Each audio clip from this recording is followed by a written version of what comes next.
Well, we're live, ladies and gentlemen. Now 8 minutes and 30 seconds into this second hour, and I've had a chance to meet him in New York and interview him for my film Martial Law. He was gracious enough to give us a few hours then, and I've had him on the radio with us many times over the years, breaking big stories that he's always gracious enough to bring us.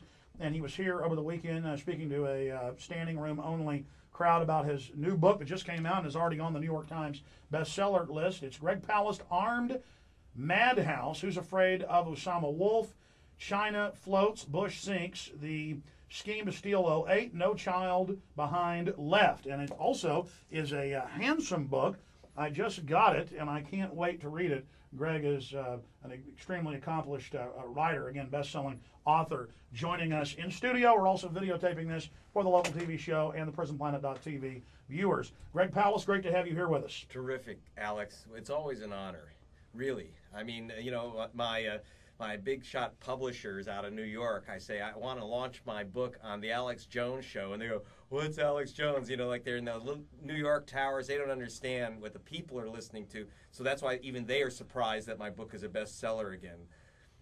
You know, so thank you, Alex, because you're getting that word out. Oh, no, thank you, Greg. You certainly have a huge grassroots support all over the globe. Tell us about Armed Madhouse. Well, I mean, it starts out like Who's Afraid of Osama Wolf? You go from the war on terror to Iraq to Venezuela to China and what's going on with all this stuff. What I'm doing is, for those who don't know me, I do investigative reporting for BBC television, which, you know, Alex is, you know, I have to do over there because investigative reporting here is, I think, against Patriot Act 3 or something.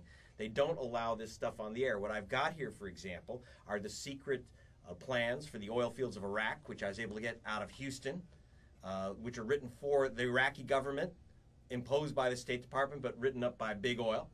I've got here the inside documents from Choice Point and the companies which are illegally, you know, sucking up information about you and me and renting it out to the government.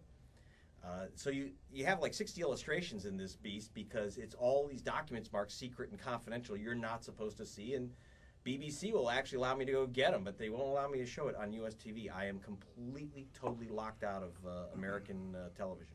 Well, this is smoking gun type stuff that you have. You've done a lot of the original research on this. It's been confirmed. It's been vetted.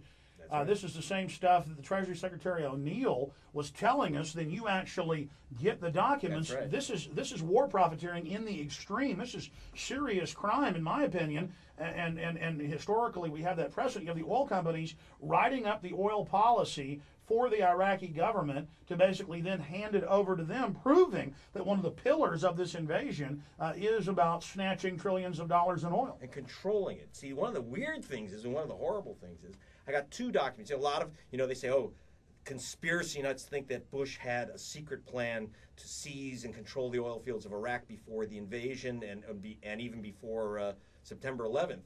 And that's not true, Alex, because I looked it up and we dug it out and we found out he had two plans. And the two plans, one written up by neocons, one written up by Big Oil. And the Big Oil plan, which is the one that ultimately won out, is not about, believe it or not, it's not about going to get the oil. It's not about blood for oil. It's about blood for no oil. They're not going in there to get you the oil to make it cheap to fill your Hummer. They are going in. They're using the 82nd Airborne as Exxon's exploration company, not to find oil and bring it back, but to find oil and turn off the spigots. You read, I had a 323-page document written up by Big Oil and the James Baker III Institute, Council on Foreign Relations. I know that a lot of people say, oh, this is conspiracy stuff. You have to understand, I found out these guys wrote up our policy because they told me themselves, the oil execs themselves, and the James Baker people. If you don't know who James Baker is, he was Secretary of State under Bush 1, Treasury Secretary under Ronald Reagan. He's the lawyer for ExxonMobil, the lawyer for the Saudi Arabian government, and the lawyer kind of consigliere for the Bush family. And it's his crew that put this together. Now, they say that they didn't put it together, or they said they didn't even talk to me. And they threatened to sue, by the way, Harper's Magazine when I outed this stuff. Then the editor of Harper's said, you never talked to Palast? I said, that's right. And they said, okay, what part of this audio tape is not you? Because that's one thing I do. Now, I was on National Public Radio, NPR, which are better called National Petroleum Radio, And they said, we don't do that. I said, I know that, but I have to. You know what? You talk to these guys, they lie. So they didn't know who they were talking to or why, and they let the stuff out.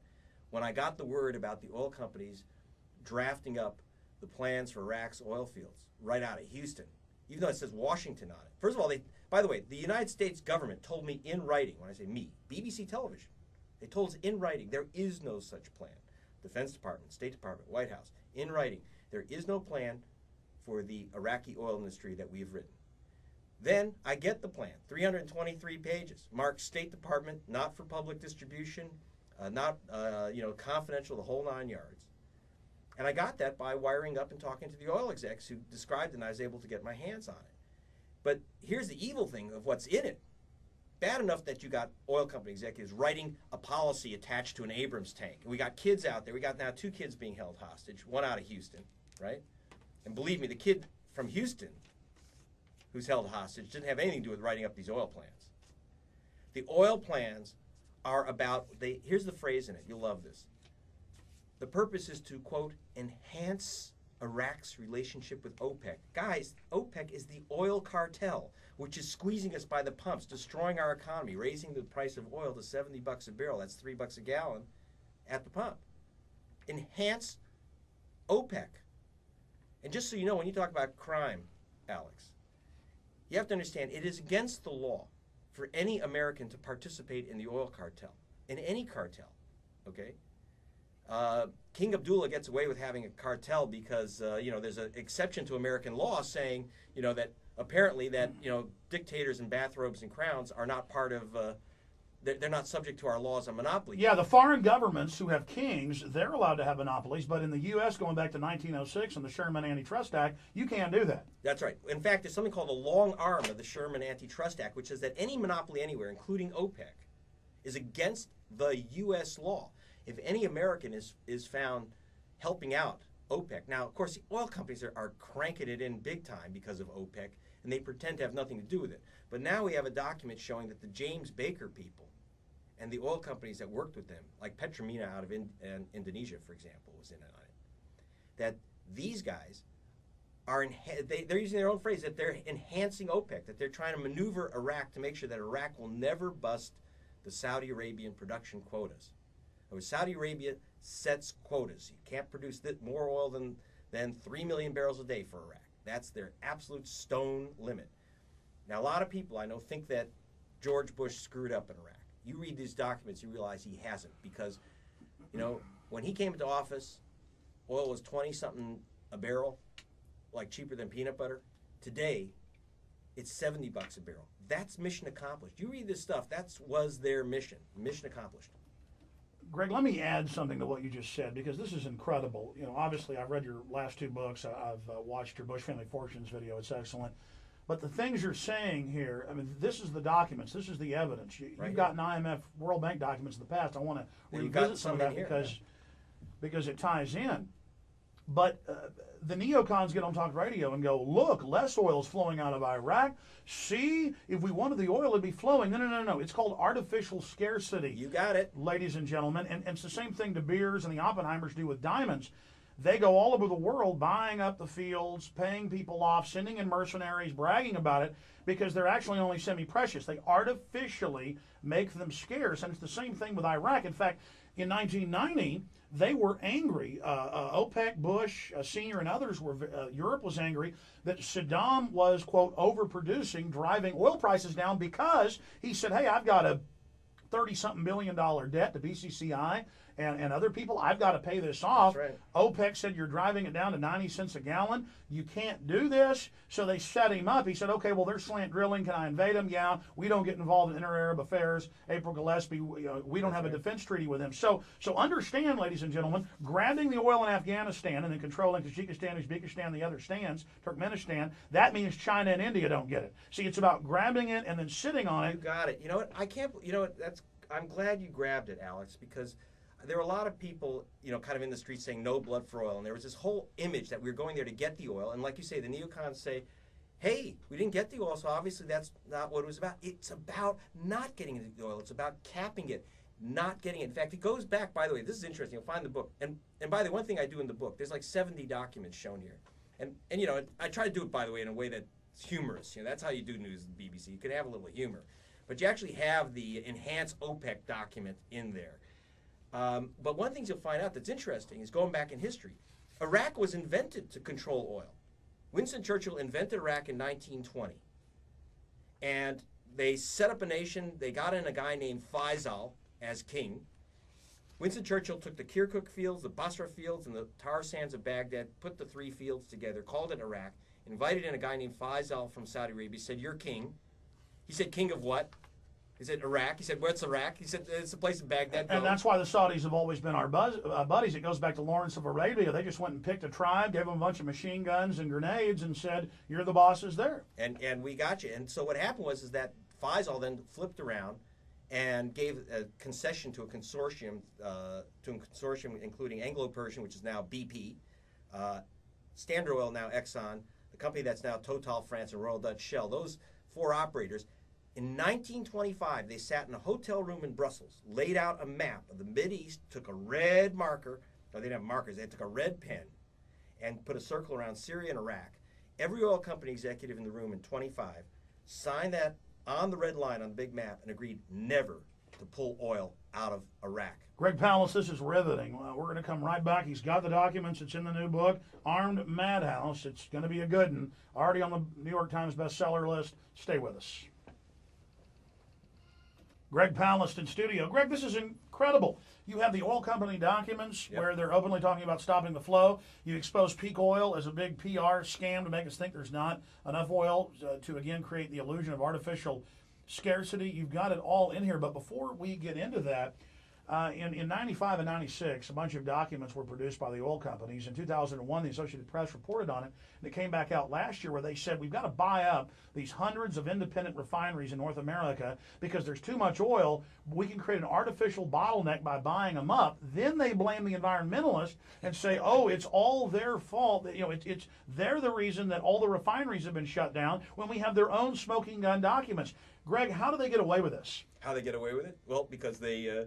you realize that ExxonMobil is the second largest lifetime career giver to George W. Bush and the Bush family after Enron. Okay, I mean you have to understand who's bought the White House for these guys, and you know, look, also, you know, you can't ignore the fact that these are the guys who shoplifted the White House, and the same guys that helped them shoplift the White House are the same guys, the same companies who are collecting the lists on Americans for the war on terror, and that's all about, you collect the lists.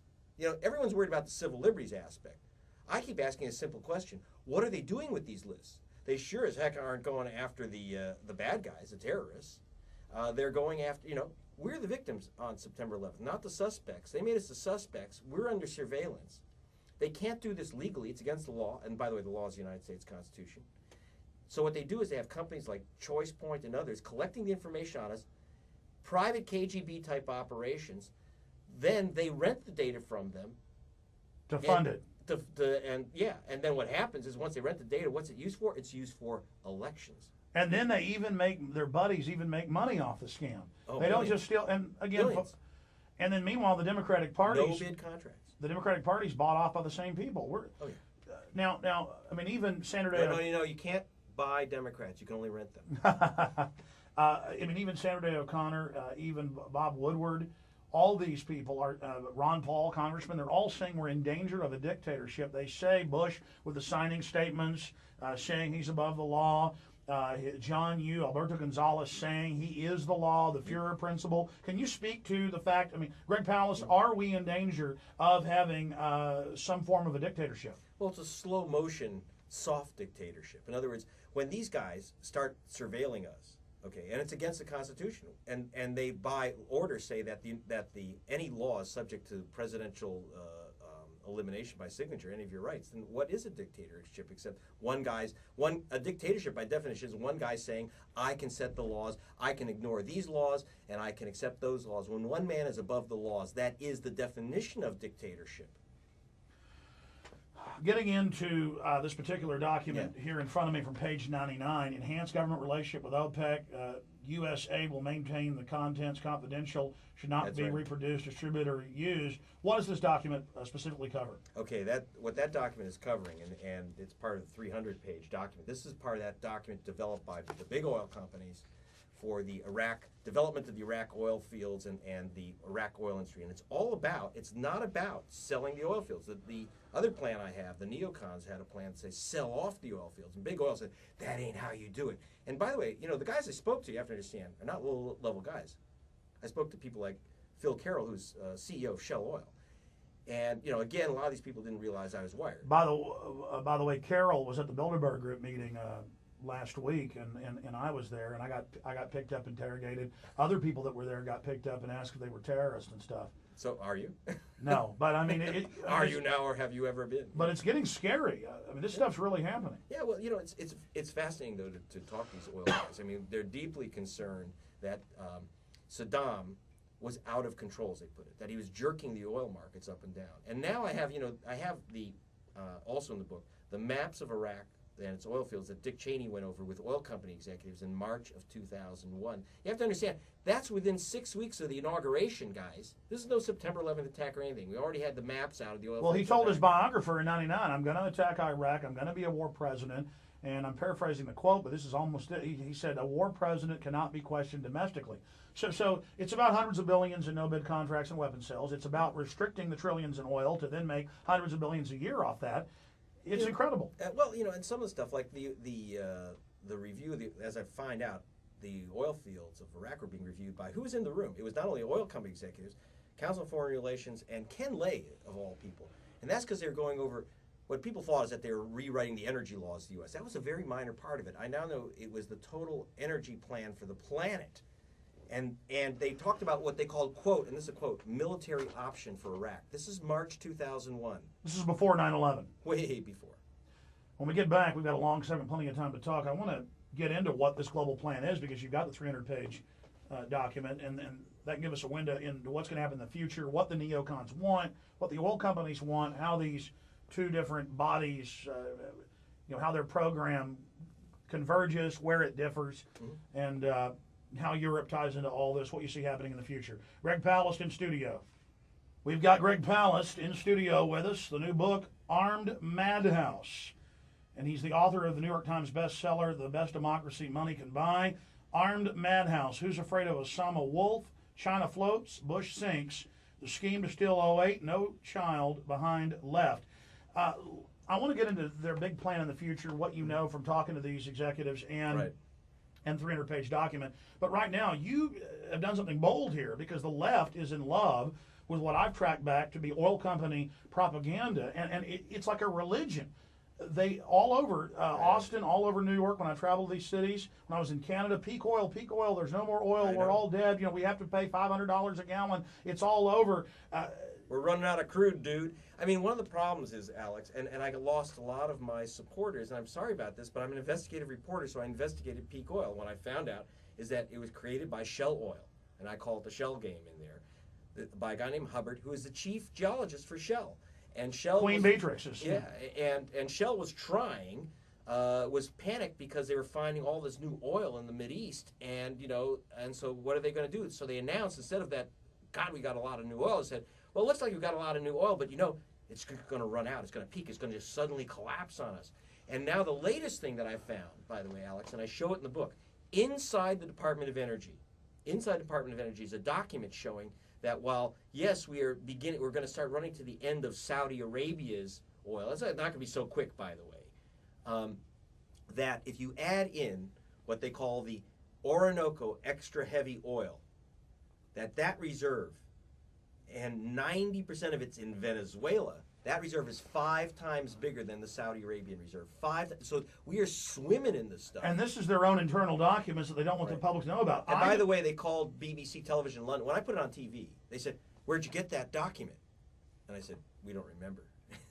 But see, I can't do that on US TV. I can't take an inside document that I find about all this oil, and the Department of Energy knows it. Why shouldn't we know it? Why is it a secret? It's not a secret to the oil companies. It's not a secret to our government. I know, it just makes me become speechless to have the documents in front of me, to see the same documents, to track back peak oil when it first started getting promoted 6, 7, 8 years ago, to see that it was being financed through these shell grants to Russian scientists, to see that it emanated from one of their chief petroleum geologists. I have family who are petroleum geologists. My family has worked in the oil fields, from the level of roughnecks to the level of chief engineers running huge refineries in Houston. And we, about 5, 6 years ago, I first started learning about peak oil, and I knew it was a fraud then. I started talking to family, and they said it is the biggest joke on the world. Well, we have so much oil. They're finding it in the North Sea. They're finding it in Russia. They're finding it's in India. It's in China. Oil it's all in the Gulf of Mexico. Mexico itself has 3 times the oil of the lower 48 in the U.S. Mexico, Pemex. But nothing comes close to Venezuela, and that's one of the reasons why they want to kill Hugo Chavez. I was just down meeting with the president of Venezuela. Oh, tell us about that. Yeah, last month. So I showed him the Department of Energy material saying he had more oil than Saudi Arabia. He said, "Well, hey, Greg, I know that." What he was saying, though, what he was concerned about, is that obviously you had the Reverend Pat Robertson say, Hugo Chavez, he's the president of Venezuela, thinks you're trying to assassinate him. Well, I think we should just go ahead and do it. They're afraid. Oh, I love that. He's paranoid saying they want to kill him, but they're on the news saying kill him. 4 days after you came on my show in 2002, on my show, it's in my book, Gazette and Tyranny, the transcript. That transcript got put in a bunch of foreign newspapers. It went, supernova, yes. As we say. You said there's going to be a coup in the next few months. 4 days later, they kidnap him. But I want to go back over that. But I interrupted. Tell us, you met with the president. Tell us. Okay, so I met with the president. And by the way, that was very helpful, your show, because one of the things that he credits was saving his life, because they kidnapped him, and obviously the next move was to kill him. But by getting out the word that he was in fact kidnapped, that it was an illegal coup d'etat, the U.S. State Department said he had resigned, was in despair, and of course they're going to say he committed suicide or something like that. Because it was a lie, and it was exposed, it saved his life. And so that's very, getting the word out can be very important. But the important thing is that he's sitting on all this oil. He said, look, I'd like to cut a deal with the American people. I said, I'm not going to cut the deal with Bush. I'll cut the deal with the American people. Let's cut the price of oil by a good third right now. Knock $1 a gallon off your gas. I'll give cheap heating oil to all the cities in America, all low-income areas, to every fuel co-op in America permanently. But, one, we got to end the kind of Cold War that they're starting against Latin America. That's got to stop. The other is that he said you got to get rid of Saudi, in effect, get rid of Saudi control of OPEC, because OPEC has this game where they shoot the price of oil way, way up through the ceiling. And about every 6, 8 years, they dump it down to nothing to wipe out alternatives. And he says, I can't operate in, our nation's getting killed this way with the up and down. Stabilize the price of oil. We got plenty of oil for you. Let's work it out. And Bush's response, this government's response, big oil, and by the way, the Democratic Party too, both parties are in on this, is kill him. That we're not going to tolerate that. And one of the big reasons, by the way, is that he said, look, Abdullah gives you all his money back. Basically, almost all the petrodollars, all the big money we spend on our oil goes out to the Mideast, through the oil companies, out to the Mideast, and back into the U.S. Treasury, so that we've run up a $2 trillion debt, Alex, extra since Bush has come in. $2 trillion. That's all been borrowed abroad, every single penny. Petrodollars are the key. Chavez said, I will give you cheap petroleum, but I'm not going to lend George Bush back money for oil wars. I'm not doing that. In fact, he took $20 billion out of the U.S. Federal Reserve. Now, tell me if I'm wrong, but I've been following this and following your reportage and others. He said, I'll give it to you at about 10%, 90% off. Then even some of the oil companies and the people that would distribute it on the East Coast, they said, no, how about 60% off? So that's what they ended up doing. Now Chavez has reversed and said, fine. If the oil companies say, if I cut oil prices, you're just going to restrict your production, fine, you won't let me do the deal, then I'm going to start taxing the oil companies a modest amount when you explore and develop here for my people, and it's a very small percentage. Now they're going even crazier. Yes, well, one of the things is he doubled the royalties on the oil companies. So obviously they weren't too happy about that, and but on the other hand, they still keep 70%, and the stuff's worth $70 a barrel. I was about to say before they're paying 16%. In fact, they had some contracts 1% royalty, 1% royalty. I mean, this is starvation for these people. So he's building nations. He's also lending it to nations like Ecuador, et cetera. Because what he says is we have to eliminate. One of the reasons why they're out to get him, he says, we have to eliminate the IMF. We have to replace it with the International Humanities Fund. He said the International Monetary Fund is basically a financial dictatorship, and it is killing. And you got their own documents on that? Yes. In fact, in the book, I have the documents that were just an absolute wipeout for the nation of Ecuador. And it wasn't Ecuador. Basically, this was to help out these bond speculators. Everyone knew that these guys were a bunch of criminals. But the IMF was backing up these bond speculators who were demanding a bonus payoff from Ecuador. And the president of Ecuador met with me.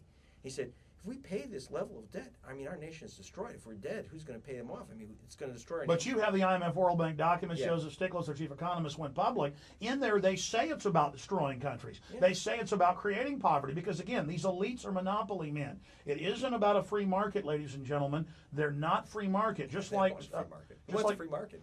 Just You know. like General Smedley Butler said, war is a racket. He said, I was a highly paid mercenary who was sent into these countries for big moneyed interests. So understand, they're threatened by you having a good economy. They're threatened by you being solvent. Look at it here in the U.S. Everything is designed to get us into debt. This is a predatory economy. Can you speak to that? Yes, absolutely. There is a section in there. You have to understand, King Abdullah has lent us $1 trillion out of Saudi Arabia, lending back our own money. In other words, we get charged big time. Think of it as an oil tax at the pump, which goes out through Exxon, out to Saudi Arabia, and back.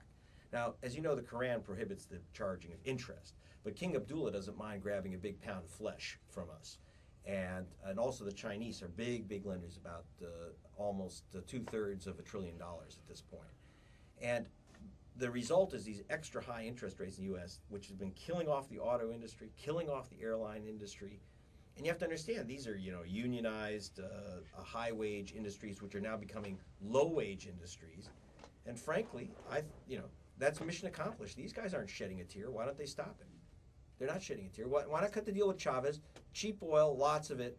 Tell the Saudis to go fly. But instead, we got our president, chauffeuring around King Abdullah in his golf cart at the Crawford Ranch. Now the globalists are long-term players. These deals that we still live under were made in the Middle East over 80 years ago. That's right. When Mohammad Mossadegh, man of the year Time magazine, humanitarian, poet, pro-America, kicked the communists out of his country.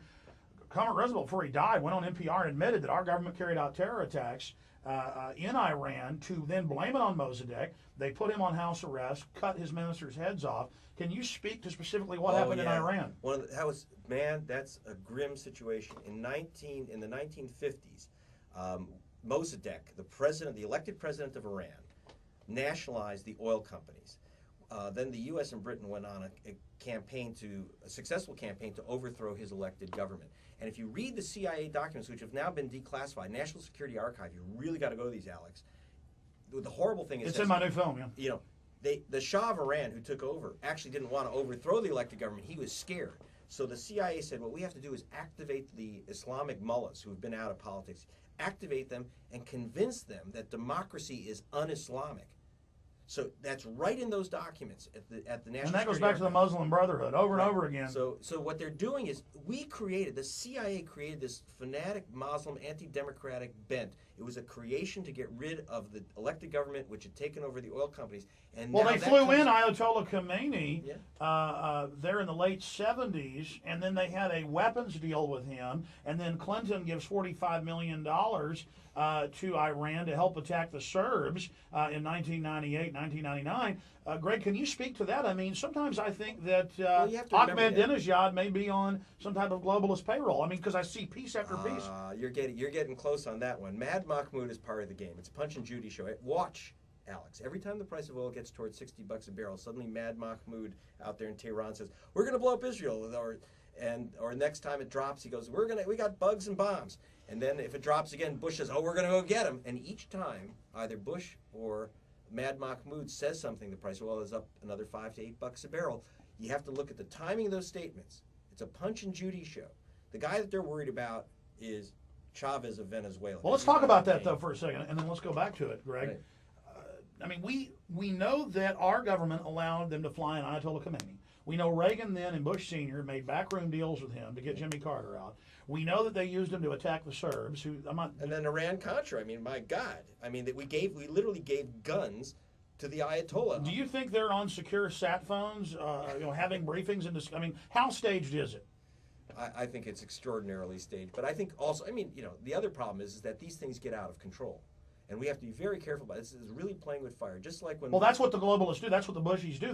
They set people up. I know, but you know what the problem is that we created this fanatic Islamic politicized force, dangerous force, which wasn't there before. They had an elected government of Iran. We overthrew him because he grabbed the oil fields, and we empowered these maniac mullahs. Well, I mean, I actually looked the documents up, and I have Kermit Roosevelt's after-action reports to 10 Downing Street, like they're his boss, and to President Eisenhower, and he wasn't asking for that much of the BP oil. He was just saying, can we keep some of it? That's right. Same with Chavez. He said, look, let us keep, we want 30%, not 16%. And these 1% deals have got to go. Okay, so he, and he said, that's the deal. You can't squeeze our nation. We can't be an oil colony forever. I mean, there are people living, 1 million people living in cardboard shacks around Caracas.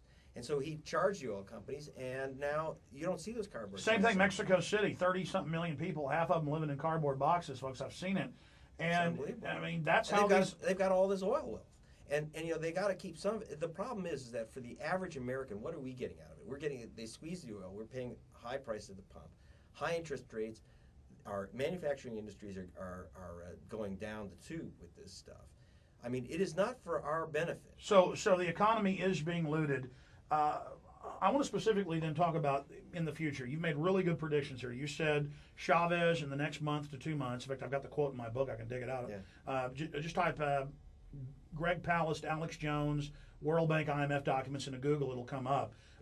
But you said the next few months they're going to coup him. You were right. What are you predicting there? And then what do you see happening to George Bush and the neocon agenda? Is it going to stall? It looks like it's starting to stall. Or does it have enough momentum to keep moving? Well, a couple things. I don't know if I'm good at prognosticating it. The information about the coup is because I had inside information about the coup. So I'm more investigative. And what we're finding now is that the neocons, are in twilight right now because when they're trying to grab the assets of Iran, that was one thing. When they try to grab the oil fields without the permission of the oil companies and have their own scheme, they got slapped around big. So you agree with some of the other inside experts we've got that there is starting to be a split? Yeah, there's a split between big oil and the neocons. The big oil has a big long-term picture, and they're not, big oil ain't talking about democracy in the Mideast. They're talking about controlling those oil fields and, as use their phrase, enhancing OPEC, making sure that no one busts the quotas. I'm looking, unfortunately, I would say the obvious thing for these guys to do is to assassinate the president of Venezuela. I mean, unfortunately, that's an obvious thing for them to do. We are now in a virtual Cold War with all of Latin America. And there's troops in a whole bunch of countries down there. This is a very dangerous business right now. Everyone's looking to the Mideast. Get ready, guys. The big Cold War, and we're going to see. We're not going to move in with the 82nd Airborne because those people will shoot back. It's not going to be like fun and games like Desert Storm. So that's not going to happen. But it's all going to be through puppet coup d'état action, and we cannot let a guy with bigger reserves than Saudi Arabia start cutting deals that don't involve the oil companies. I mean, this is, he's threatening Saudi hegemony of OPEC. He's threatening. And now he's got his own type of coalition or alliance down there. These countries getting together. So what's the time frame? I don't know, because obviously the big oil guys, I didn't get enough information from them. I mean, I could only have so much access. But we know they're increasing troop levels right now. Yeah, I mean, I'm hoping that that one thing big oil does not like is too much turmoil unless they've set it off. And but again, playing with fire. Once you start playing games with the Iranians, it can't get out of control. These guys, I don't see how they can control these fires that they set. But hasn't big oil set Bush's and them up kind of their wind-up toys to take the fall later? I mean, they do that a lot. I mean, it is James Baker and Daddy and all them. Yeah. Well, I think that little George is going to. They're going to load all the negatives on him. The war, everything else. The war is going the way that they want it. Oil's at $70 a barrel, but someone's got to take a fall. Well, they call it the strategy of balkanization. Out of an Israeli document, 1983, Pentagon documents, 2002. They say they want it broken into 3 or 4 parts. Now I hear NPR announcing this like it's some new strategy. Oh, we could break it up in pieces. They wanted sectarian division. They don't want any sovereign nations. Well, in fact, when I talked to General J. Garner, as you'll see in the book, General J was our first viceroy that we put in charge, Alex.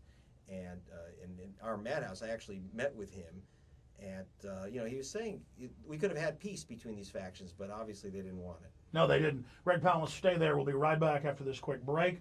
We will continue. There's so much in this book. I haven't read it yet, but just scanning over it, I think this. You'll enjoy it. You'll get a kick. I think this blows. Just from looking at it, the spectrum of data in it, I think this blows best democracy money can buy away. It does. It does. That's from the author. We'll be right back. Greg, looking at this, there's so many things that you've done in this book that really impressed me. I've been scanning over it during the breaks. You tackle peak oil. I want to spend a few minutes getting into that, because don't liberals out there or progressives or conservatives, don't we all just want the truth? Don't we want to know the truth? Not some lie that we've accepted as the truth becomes some religious orthodoxy. Peak oil is a scam, is a fraud, is a hoax, and I'm sick of it. Can you specifically, as we end this hour, speak to the evidence, the chapter in the book on this, and how now some of your grassroots people are now mad at you? Hey, folks, Greg doesn't lie to you. He does the research. I'm kind of stuck, I went into the peak oil situation just to see what that was about, and what I found is that, it was basically put together by Shell Oil to convince us, number one, that oil is scarce, so it's got to be much more expensive. Because remember, when they came out with peak oil, it was already down to a nickel a gallon and dropping. Shell was in a panic, so they announced, well, it looks like we got a lot, but we're about to run out of it. The second is to convince you that we need to secure the supply. You mean raw crude? Right. Raw crude was a nickel a gallon. Sorry, start over. Yeah, but the gasoline is not. But this is 1956. Exactly. And that we have to protect and that because it's scarce, we have to protect our supplies, which means the takeover of Iran, the overthrow of Mossadegh, the control of Iraq, the whole thing. Even a lot of conservatives, either they say, oh, we don't want the oil, see, it's not being pumped. Well, that's artificial scarcity. Then the other camp of neocon, fake conservatives, because they're not real conservatives, they say, oh, yeah, we need that oil, peak oil. Conservatives have bought into it. Well, the other thing that's happening is that, look, I understand why environmentalists kind of like the idea of peak oil, because they say, look, we're running out, so we better move to something else. We better move to something else for two other reasons. Number one, it's filthy, okay? Number two, is that we don't want to be oil slaves. We don't need to be oil slaves. This is a monopoly run by monopoly men, and it gives incredible power to these cartels. But Greg, when you go to these, but I can't. But the problem is, I don't want to be an oil slave. I don't want to be sucking soot and have my kids suck soot. But that doesn't mean that we're running out of oil, guys. We have to tell the truth about this. We are floating in this stuff. Plus, it's designed to keep us in the oil monopoly. Yeah. And then transfer all of our wealth, using it as the only world currency, using oil as a world currency, forcing us to use that world currency, and then jacking up the prices so more and more of our economy goes into funding these guys, which then they put back into the till to get even more control. No one's explained to me why oil companies would tell us, hide the fact that we're running out of oil. Less oil, the higher the price. The less oil, the higher the price. We'll be right back. Greg Palast in studio for two more segments. Coming up in the next segment, we're going to go to your calls at 800-259-9231. Mike, Sarah, Joe, Mike, and others. Greg, I'm impressed. I mean, just flipping through your new book, Armed Madhouse, it is really impressive. And I can tell you right now, I do want to carry this. I mean, just for the peak oil chapter alone, you've got the documents on the oil companies. Let's shift gears to what George Bush and his handlers really are. I mean, I've interviewed Ann Coulter, and I would say, well, Section 802 of the Patriot Act says that all Americans are basically terrorists. And she says, no, it doesn't, you're a liar. And then she says, I haven't read the Patriot Act, but she wrote it. But she wrote several chapters in a book about it. And I mean, literally, I have congressmen, senators, Nobel Prize winners on, the best journalists. I mean, I don't consider myself to be real smart, but I have a lot of smart people on, so I'm pretty informed. She was one of the stupidest people I've ever talked to. And they talked about how smart she was and all this. And then she attacks the widows of 9/11 just to get publicity. And she looks like this ring wraith type creature. And again, it's not about Ann Coulter, folks. It's about the fact that Time Magazine, everybody promotes her. Why are they promoting this monster who has said stuff like, we need to kill more innocent Iraqis? Well, it's more fun and games and distraction, Alex. Look, when Greg Palast goes on BBC television and says, here's the inside documents from the oil industry for Iraq, when I show you the documents on the theft of the election, when I show you the documents from inside the Homeland Security operations, well, that's what you have on the world TV, but in the United States, you've got Ann Coulter talking about godless terrorists that were killed by the terrorists. I mean, so what happens is fun and games and distraction. It's info distraction. So she's meant to be over the top. She's a carnival barker. Yeah, no, she's part of the game. She's she's part. She's total distraction. She's total distraction. Well, I never really talk about her. It's just that I read it's all lies. And I mean, at the same time, there's a lot of horrible stuff liberals are doing, their establishment. I'm not a liberal, folks. I'm a paleo-conservative. I mean, I'm a constitutionalist. But by any yardstick, Bush has spent more money than all presidents combined. He's doubled the size of the BATF, signed back onto UN treaties, done all these, he's for totally open borders. He constantly lies, and still so-called conservatives worship him and worship Ann Coulter, who's a low-grade moron. Well, I mean, what she is she is a front person for the control regime. What she is selling us is she's bringing back the whole fear agenda.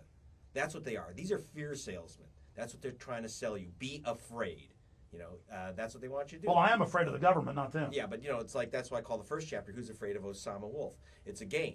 Okay, they got a guy in a cave who's out to get you. Well, we have Buzzy Krongard, who was executive director of the CIA, telling the Times of London, we know where he is, but we don't want him. Did you see that?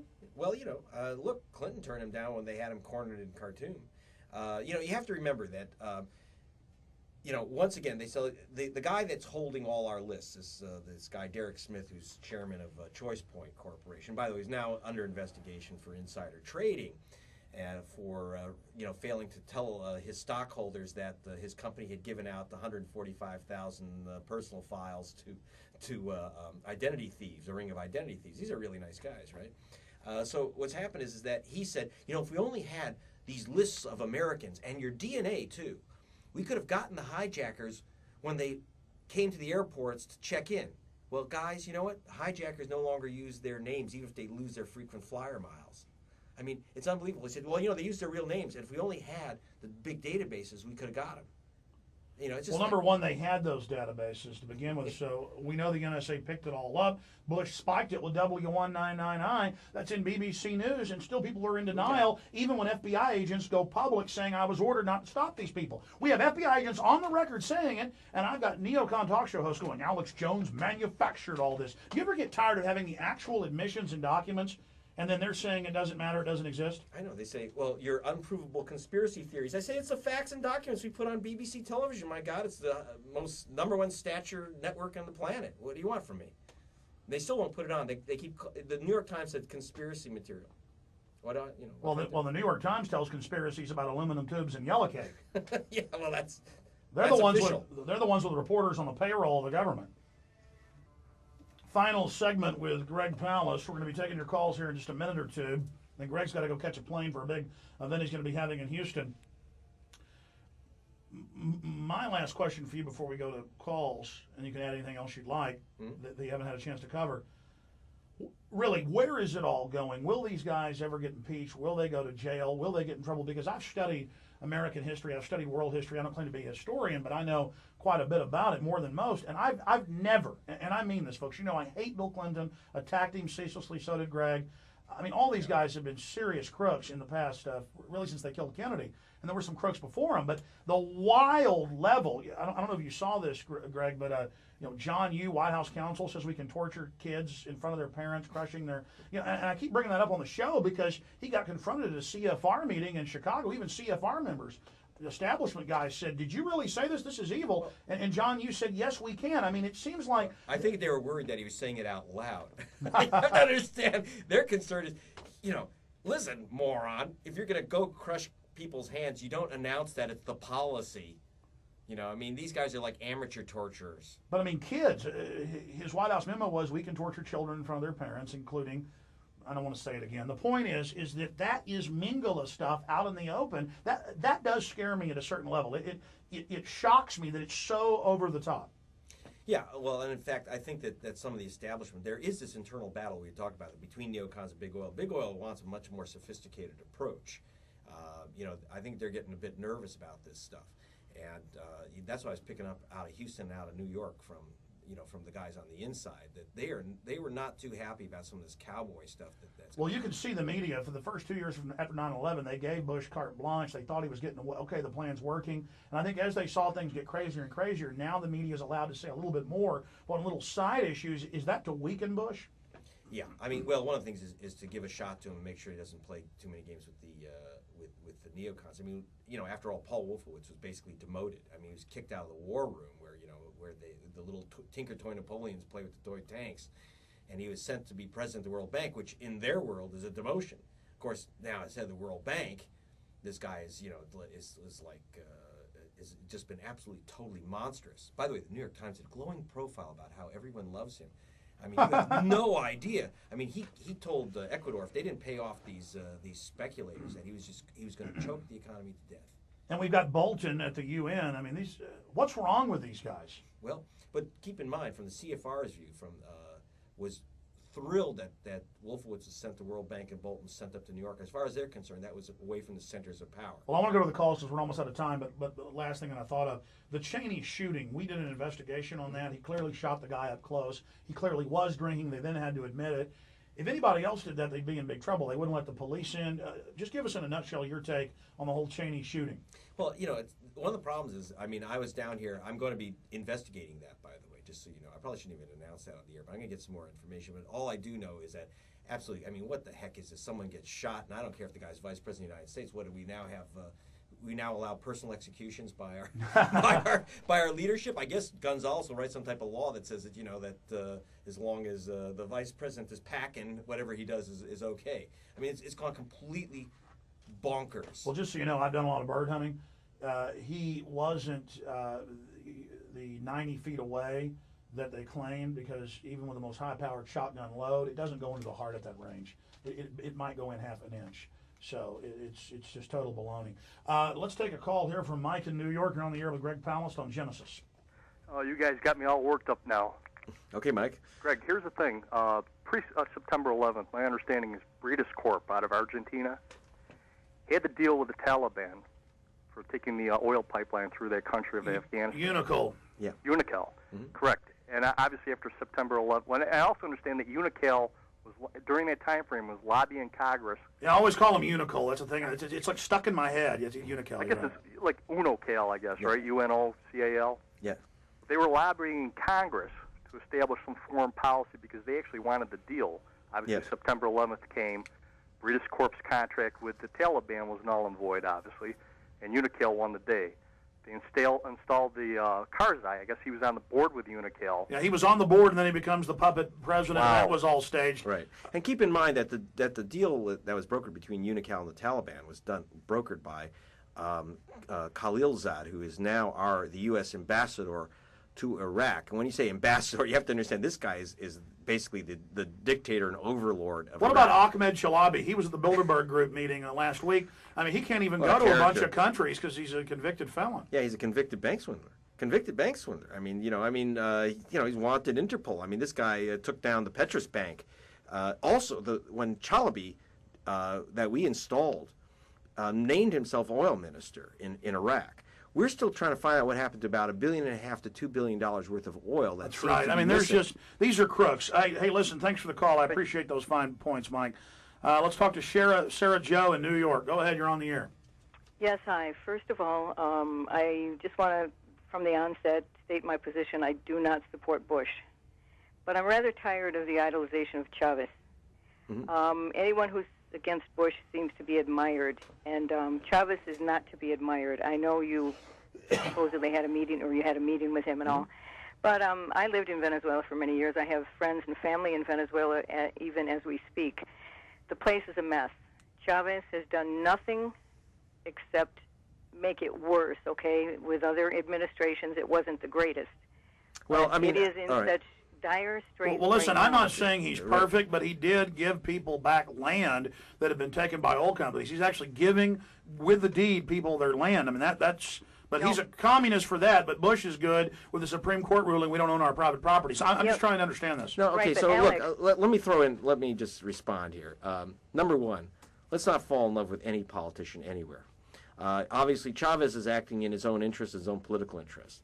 The fact is, and even the people who hate him and despise him down in Venezuela will say that he has turned those cardboard houses into brick and mortar houses, and that people of all classes are now way, way, way better off than they ever were. And for the first time ever, an oil boom money is going back down to the people. Does that mean he's wonderful? Well, I mean, let me just understand this. What should we do? Should we maybe make Pat Robertson viceroy? I mean, what should happen? You're saying that they elected him. That he's the elected president, and so therefore you have to for the United States to be clearly, deliberately trying to overthrow an elected president.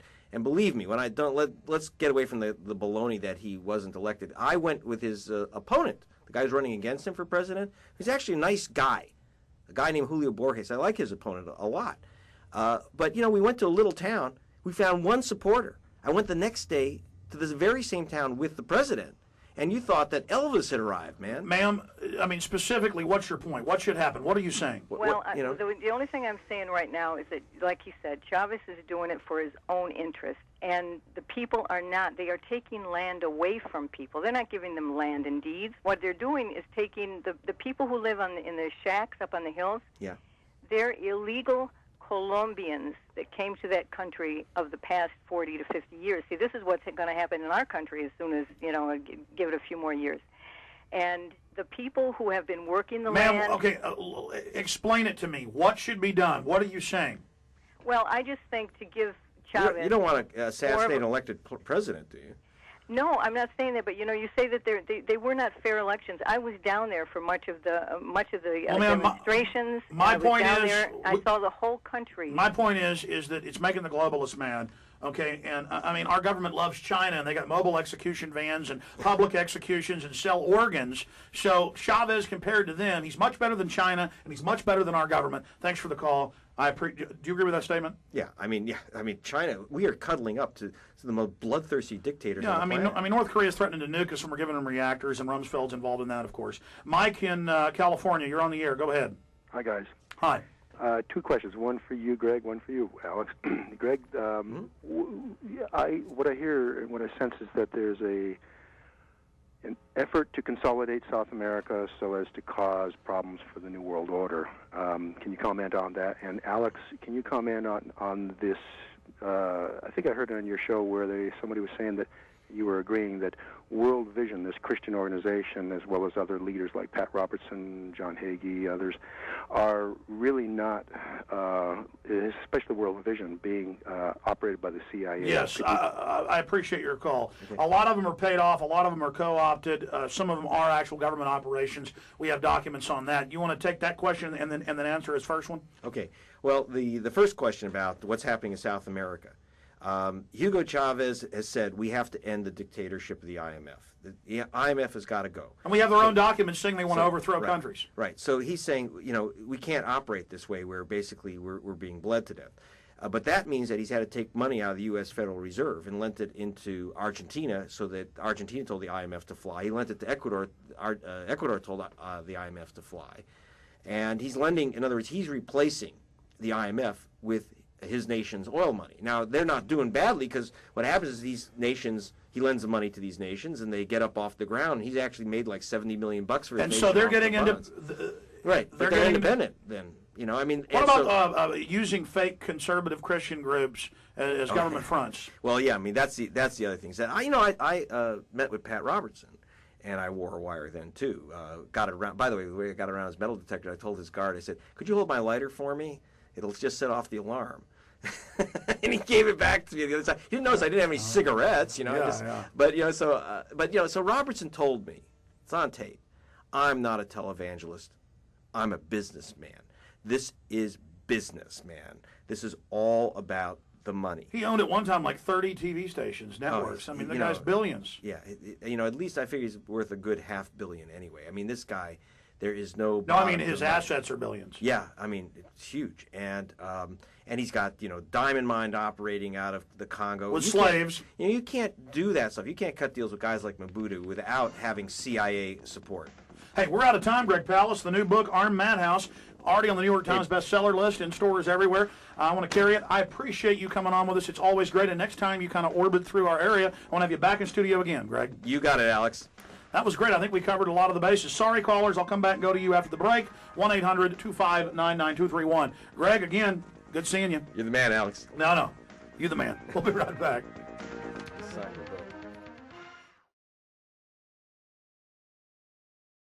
Neil was telling us, then you actually get the documents. That's right. This is war profiteering in the extreme. This is serious crime, in my opinion. And historically, we have that precedent. You have the oil companies writing up the oil policy for the Iraqi government to basically then hand it over to them, proving that one of the pillars of this invasion is about snatching trillions of dollars in oil. And controlling it. See, one of the weird things is, and one of the horrible things is, I got two documents. A lot of, they say, oh, conspiracy nuts think that Bush had a secret plan to seize and control the oil fields of Iraq before the invasion and even before September 11th. And that's not true, Alex, because I looked it up and we dug it out and we found out he had two plans. And the two plans, one written up by neocons, one written up by Big Oil. And the Big Oil plan, which is the one that ultimately won out, is not about, believe it or not, it's not about going to get the oil. It's not about blood for oil. It's about blood for no oil. They're not going in there to get you the oil to make it cheap to fill your Hummer. They are going in. They're using the 82nd Airborne as Exxon's exploration company, not to find oil and bring it back, but to find oil and turn off the spigots. You read, I had a 323-page document written up by Big Oil and the James Baker III Institute, Council on Foreign Relations. I know that a lot of people say, oh, this is conspiracy stuff.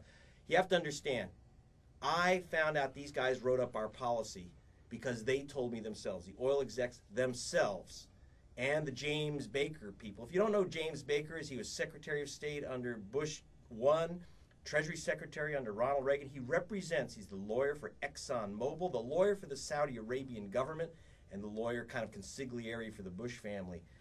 And it's his crew that put this together. Now, they say that they didn't put it together, or they said they didn't even talk to me. And they threatened to sue, by the way, Harper's Magazine when I outed this stuff. Then the editor of Harper's said, you never talked to Palast? I said, that's right. And they said, okay, what part of this audio tape is not you? Because that's one thing I do. Now, I was on national public radio, NPR, which are better called National Petroleum Radio, and they said, we don't do that. I said, I know that, but I have to. You know what? You talk to these guys, they lie. So they didn't know who they were talking to or why, and they let the stuff out. When I got the word about the oil companies drafting up the plans for Iraq's oil fields right out of Houston, even though it says Washington on it. First of all, by the way, the United States government told me in writing, when I say me, BBC television, they told us in writing, there is no such plan. Defense Department, State Department, White House, in writing, there is no plan for the Iraqi oil industry that we've written. Then I get the plan, 323 pages, marked State Department, not for public distribution, not confidential, the whole 9 yards. And I got that by wiring up and talking to the oil execs who described it, and I was able to get my hands on it. But here's the evil thing of what's in it. Bad enough that you got oil company executives writing a policy attached to an Abrams tank. And we got kids out there. We got now 2 kids being held hostage, one out of Houston, right? And believe me, the kid from Houston who's held hostage didn't have anything to do with writing up these oil plans. The oil plans are about, here's the phrase in it, you'll love this. The purpose is to, quote, enhance Iraq's relationship with OPEC. Guys, OPEC is the oil cartel, which is squeezing us by the pumps, destroying our economy, raising the price of oil to $70 a barrel. That's $3 a gallon at the pump. Enhance OPEC. And just so you know, when you talk about crime, Alex, you have to understand it is against the law for any American to participate in the oil cartel, in any cartel, okay? King Abdullah gets away with having a cartel because, there's an exception to American law saying, that apparently that, dictators in bathrobes and crowns are not part of, they're not subject to our laws on monopoly. Yeah, the foreign governments who have kings, they're allowed to have monopolies. Word out. Oh, no, thank you, Greg. You certainly have a huge grassroots support all over the globe. Tell us about Armed Madhouse. Well, I mean, it starts out like Who's Afraid of Osama? Well, if you go from the war on terror to Iraq to Venezuela to China and what's going on with all this stuff. And what I'm doing is, for those who don't know me, I do investigative reporting for BBC television, which, Alex is, I have to do over there because investigative reporting here is, I think, against Patriot Act 3 or something. They don't allow this stuff on the air. What I've got here, for example, are the secret plans for the oil fields of Iraq, which I was able to get out of Houston, which are written for the Iraqi government imposed by the State Department but written up by Big Oil. I've got here the inside documents from Choice Point and the companies which are illegally, sucking up information about you and me and renting it out to the government. So you have like 60 illustrations in this beast because it's all these documents marked secret and confidential you're not supposed to see, and BBC will actually allow me to go get them, but they won't allow me to show it on US TV. I am completely, totally locked out of American television. Well, this is smoking gun type stuff that Yep. you have. You've done a lot of the original research on this. It's been confirmed. It's been vetted. That's right. This is the same stuff that the Treasury Secretary